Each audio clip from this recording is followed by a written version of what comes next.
হয়। আমাদের সাথে গত 15.5 বছর ছিল ভারত শেখ হাসিনা সম্পর্ক। ভারত বাংলাদেশ সম্পর্ক ছিল না, ছিল ভারত শেখ হাসিনা সম্পর্ক, রাষ্ট্রের সাথে ব্যক্তির সম্পর্ক। এবং ওই ব্যক্তি শেখ হাসিনা সেই ভারতের মানুষ, ভারতের লোক হয়ে, ভারতের দোষর হয়ে কাজ করেছে 15.5 বছর। তাহলে রাষ্ট্র রাষ্ট্র সম্পর্ক কি ছিল ভাই? কিচ্ছু ছিল না।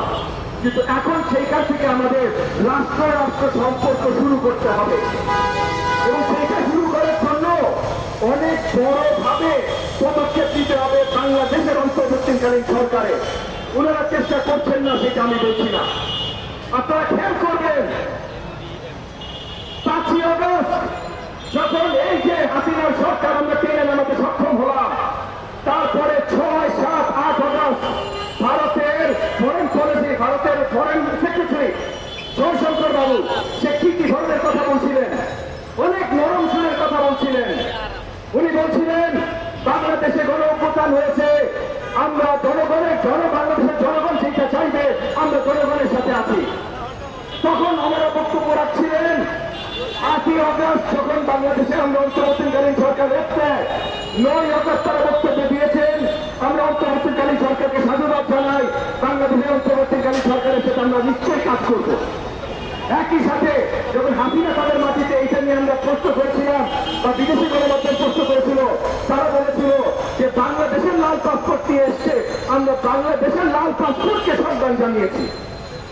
কথা সুচ্ছা বুঝতে পেরেছেন যে বাংলাদেশের সাথে তারা সম্পর্ক ভালো রাখতে চায়। 3-4 দিন আগে এই বক্তব্য সুর পাল্টে গেছে। কেন পাল্টে গেছে, কিভাবে পাল্টে গেছে? 3-4 দিন আগে তারা কথা বলা শুরু করেছে, বিজেপির বড় বড় নেতারা কথা বলা শুরু করেছে বাংলাদেশের জনগণকে নাকি উল্টে ঝুলাবে। এই ধরনের আরো নোংরা কথা যেগুলো আমরা মুখে আনতে পারি না, এই ধরনের নোংরা কথা তাদের সরকারি দলের বড় বড় নেতারা উচ্চারণ করছেন। তাহলে এই যে ভাষাটা পাল্টে গেছে, কেন পাল্টে গেছে? পাল্টে গেছে কারণ 1.5 মাস 2 মাস হয়ে গেছে আমাদের সরকার আমাদের এই যে দেশের মাটিতে আওয়ামী দোষরদের সরাতে সক্ষম হয় নাই। আমাদের সরকার স্টেবিলিটি এখনো সঠিকভাবে আনতে সক্ষম হয় নাই। এখনো আমরা ভারতকে প্রশ্ন করি নাই বর্ডারে প্রত্যেক বছর 50 আমাদের নাগরিক কেন মৃত্যুবরণ করে? মৃত্যুবরণ তো করে না ভাই, তাদেরকে খুন করা হয়। খুন কারা করে? আমরা ফেলানির হত্যাকাণ্ড দেখি নাই, আমরা একটার পর একটা হত্যাকাণ্ড দেখি নাই। বর্ডারে বিএসএফ আমাদের নাগরিকদের খুন করে। এবং এর আগে যখন ভারত হাসিনা সম্পর্ক ছিল তখন হাসিনার লোকাল দোষররা বলতো আরে গরু স্ট্রাগলিং করতে যায় মারা গেছে, গরু স্ট্রাগলিং করতে যায় যদি মারা যায় থাকে, যদি আমার দেশের নাগরিক মরে তাহলে আমার দেশের মন্ত্রীর দায়িত্ব তার জানের নিরাপত্তা দেয়া। সে কেন মারা গেছে এইটা চিন্তা করা না। তো আজকে আমাদের অন্তর্বর্তীকালীন সরকারের এই আলোচনাগুলো আসতে হবে। আমি আপনাদের কাছে আবেদন জানাই, মাছ কি রপ্তানি করেছে এটা নিয়ে আমরা বড় আওয়াজ না তুলি। দিলাম ভাই একবার মাছ, যদি সেই সাথে আমাদের অন্য আরো 10টা জিনিস আমরা পাই সেটা দিলাম ভাই মাছ, কিন্তু অন্য 10টা জিনিস কি পাচ্ছি? এই আলোচনাগুলো আবার পরিষ্কার আসতে হবে। আমি অন্তর্বর্তীকালীন সরকারের কাছে আহ্বান জানাই যে আপনারা আমাদের মাধ্যমে এসেছেন জনগণকে রিপ্রেজেন্ট করার জন্য, আপনারা সেই দায়িত্বটা সঠিকভাবে পালন করেন। আপনারা জনগণকে সঠিকভাবে জানাতে থাকেন কোন কাজটা কি কারণে হচ্ছে। এই যে অনেকগুলো প্রশাসনে এখনো নতুন নিয়োগ হচ্ছে যেগুলো পরিষ্কারভাবে গণমাধ্যমে আপনারাই ভাই, আমাদের গণমাধ্যমে ভাই বললো আপনারা দেখিয়ে দিচ্ছেন যে তারা হাসিনার দোষর ছিল এক সময়। তাহলে আমাদের দেশে কি হাসিনার দোষর ছাড়া মানুষ নাই ভাই? এইটা একটা কথা হলো। দরকার হলে যারা অলরেডি রিটায়ারমেন্টে গেছে তাদেরকে চুক্তিভিত্তিক নতুন করে নিয়োগ দেন না ভাই। এটা একটা ইমার্জেন্সি সিচুয়েশন, ইমার্জেন্সি সিচুয়েশনে ইমার্জেন্সি কাজ করতে হবে, সবকিছু তো নর্মাল ভাবে চলবে না। এবং এই যে হাসিনার দোষর তাদের সবার তো বিচার করতেই হবে। শেখ হাসিনাকে এই দেশের মাটিতে ফিরিয়ে আনতে হবে। তো এই যে এই জায়গাগুলোতে আজকে চুপ থাকার কোন সুযোগ নাই।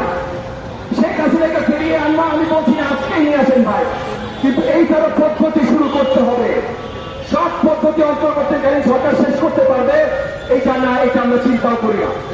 কিন্তু অন্তর্বর্তীকালীন সরকারের স্টেবিলিটির জন্য প্রত্যেকটা প্রসেসের শুরু যত শীঘ্রই সম্ভব করতে হবে এবং এই প্রসেসগুলো, এই পদ্ধতিগুলো শুরু করার জন্য তাদের যদি কোনো ধরনের সহযোগিতা লাগে, আমি আজকে আবারও আপনাদের সামনে, গণমাধ্যমের সামনে পরিষ্কার করছি, বাংলাদেশের মাটিতে হাসিনার দশরের বাহিরে যতগুলো রাজনৈতিক দল আছে, যত রাজনৈতিক নেতা আছে, যত রাজনৈতিক কর্মী আছে, সবাই সারাক্ষণ প্রস্তুত এই অন্তর্বর্তীকালীন সরকারকে সহযোগিতা করবার জন্য।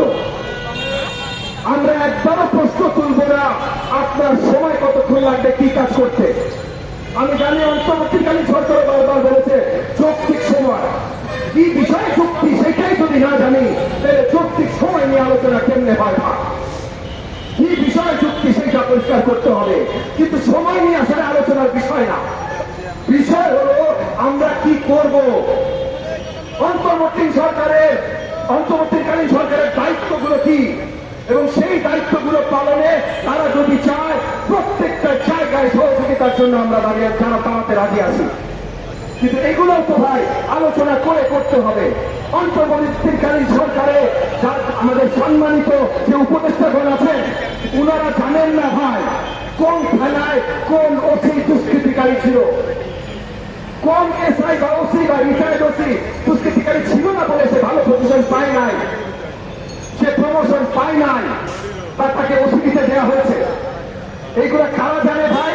যারা মাঠে রাজনীতি করে। আমরা জানি, আমাদেরকে জিজ্ঞাসা করেন, আমরা তালিকা দিব। আপনাদের যদি মনে হয় একটা দল ইন্ডিয়ানকে জিজ্ঞাসা করলাম ওরা নিজেদের লোকের তালিকা দিবে, আরেকটা জিজ্ঞেস করেন না, বিএনপিকে জিজ্ঞেস করেন ওরা নিজেদের লোকের তালিকা দিব, জামাতকে জিজ্ঞেস করেন ওরা নিজেদের লোকের তালিকা দিব। সবগুলো তালিকা নিয়ে দেখবেন যে মিল যেগুলো হয় সেগুলোতে নেবে যেগুলো একটা দলের লোক না, তাহলে তাদেরকে নিয়োগ দেন না।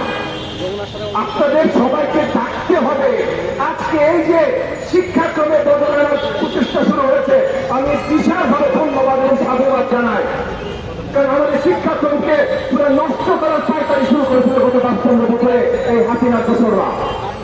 কিন্তু এই যে শিক্ষাক্রমের উন্নয়নের কাজ শুরু হয়েছে, এখানে আমরা দেখছি যে এই দেশের সবচেয়ে নাম করা বিশেষজ্ঞ যারা আছেন এই বিষয়ে, শিক্ষাক্রমের বিষয়ে সবচেয়ে নাম করা বিশেষজ্ঞ যারা আছেন তাদের সবাইকে এই জায়গায় নেওয়া হয় না।